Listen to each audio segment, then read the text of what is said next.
Hola y muy buenas a todos, somos los hermanos Noctis y hemos venido a traerles el capítulo, espero que les guste y sin más tardanza empecemos. Aclaraciones. Los personajes de Boku no Hero Academia, imágenes y música no me pertenecen, créditos a sus respectivos creadores, solo la historia es mía. Capítulo 11. Narrador.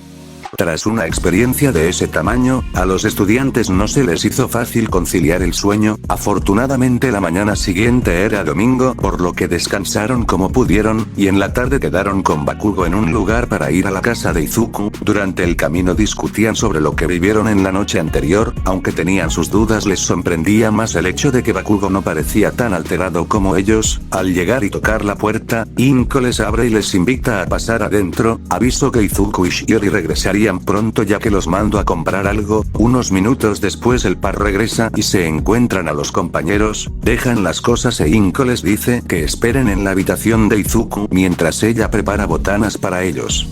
Al estar todos en la habitación se creó un silencio incómodo, nadie sabía cómo romper el ambiente hasta que Denki levanta la mano y hace una pregunta. Denki.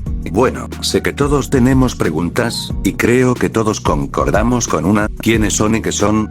En realidad Denki le atinó, ya que todos no sabían cómo preguntar y tocar ese tipo de temas. A Shiori no le sorprendió porque ya esperaba alguna pregunta como esa, pero como le encanta el drama, suspira pesadamente dando un aire de incomodidad, hizo una pausa dramática para después soltar la información como si nada. Shiori, con respecto a él, ¿quiénes somos?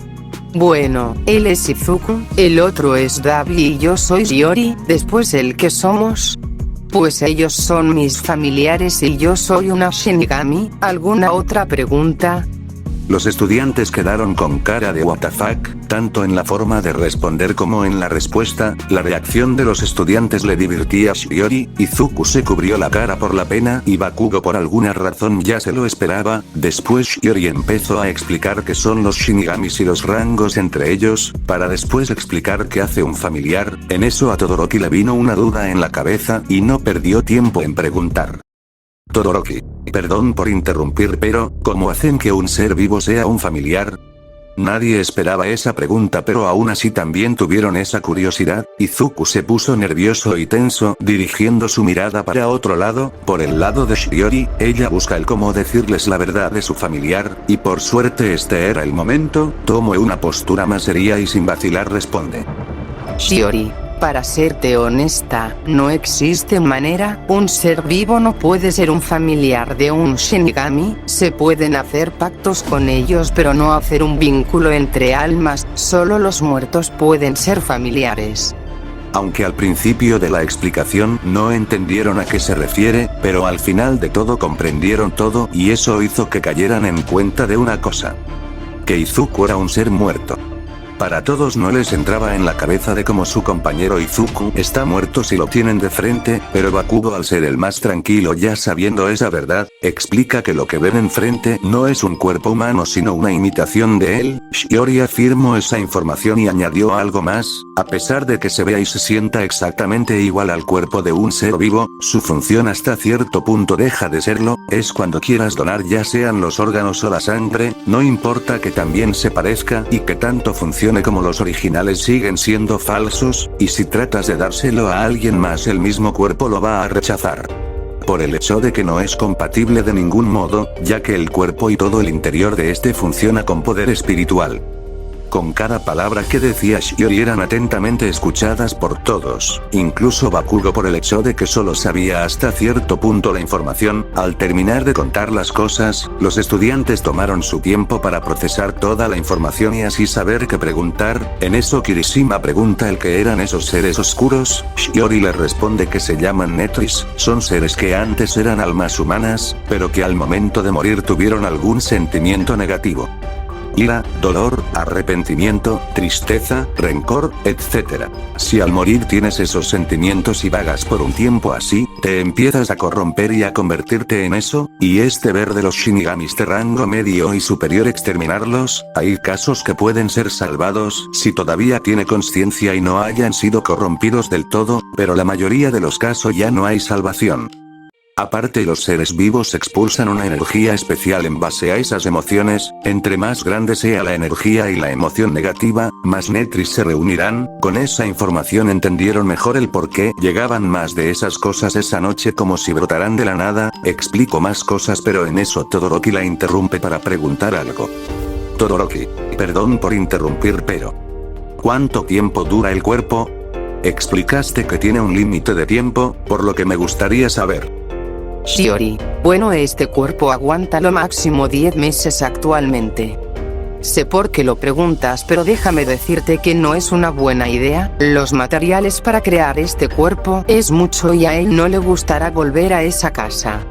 Todoroki quiso preguntar más del por qué no quisiera volver. Después de todo, si solucionan el problema, todo quedaría perdonado y comenzar de nuevo, pero Izuku lo miró y le negó con la cabeza. Ellos conocen mejor la determinación de Dabi por su venganza. Aunque él perdone a Todoroki, no será lo mismo para Endeavor. Shiori recordó el día que lo purificó de todo ese sentimiento negativo, eliminó la mayoría de ella, pero un pequeño porcentaje se aferraba. Era su rencor fuerte por su padre y su hermano. De alguna manera le mostró el pasado de su hermano menor y todo lo que pasó en su vida, incluso el de sus otros dos hermanos y su madre. Dabi pudo entender el sufrimiento que pasó a su familia, pero solo hizo que su rencor y desprecio hacia su padre aumentara más.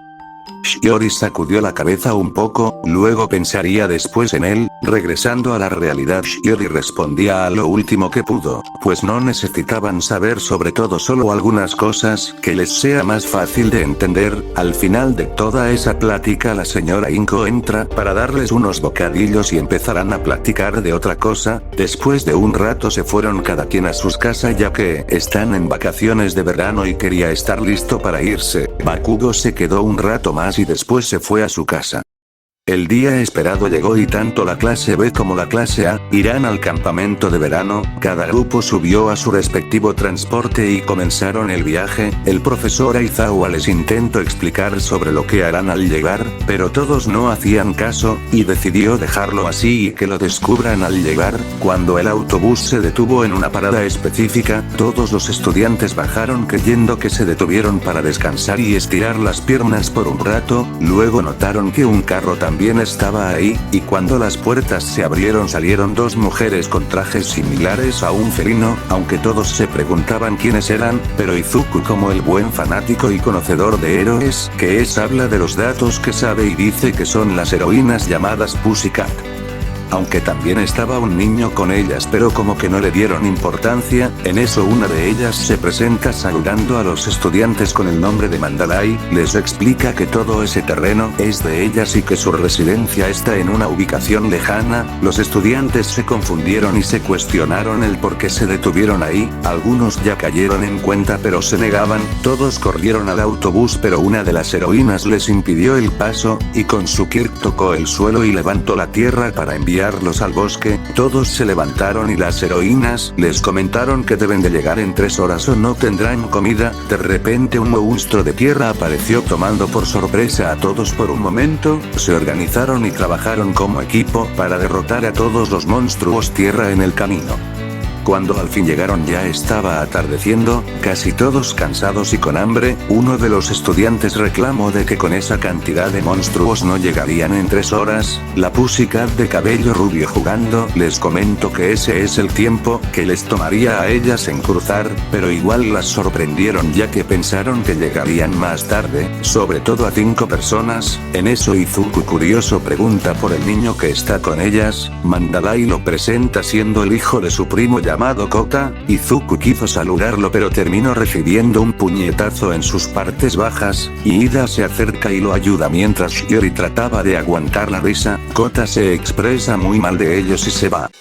Al final, para bajar la tensión en el ambiente, los invita a bañarse y cenar, ya que solo por ese día les darán de comer. No cortos ni perezoso aceptaron y entraron. Todos empezaron a cenar bastante, más la mayoría de los hombres que devoraban la comida como si nunca hubieran comido en semanas. Para terminar se dieron un baño por separado de chicos y chicas. Obviamente existía un estudiante que quería espiar a las chicas, pero Kota se lo impidió y cayó al suelo. En un descuido el niño, al ver a las chicas, se desmaya y cae en el lado de los chicos, pero Izuku alcanza a rescatarlo y lo lleva con su tía. Izuku pregunta por qué de su comportamiento y ella le cuenta todo, sobre los padres del niño y cómo murieron. Izuku entendía la situación, sabía que para muchos eso pareció un acto heroico, pero para los niños es una tragedia enorme.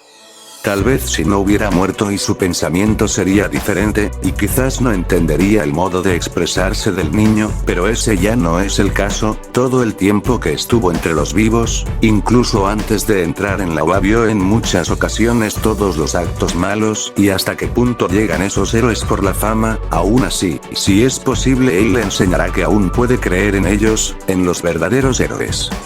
Al terminar todos se quedan en sus habitaciones correspondientes y duermen, para que en la mañana su maestro les hable sobre fortalecer su Kirk. Les demostró su punto haciendo que Bakugo lance la esfera del principio cuando entraron. Al lanzarlo con su explosión la esfera salió volando, y cuando dieron el resultado de su distancia era menos que la última vez. Aizawa con eso les explicó que nunca aprovecharon su experiencia y ni se esforzaron por mejorar su poder, pero eso cambiará en cuanto comience el entrenamiento. Dio una sonrisa que daba miedo, y eso les hizo comprender que no será fácil de ahora en adelante, pero aún así no se rendirán para volverse fuertes.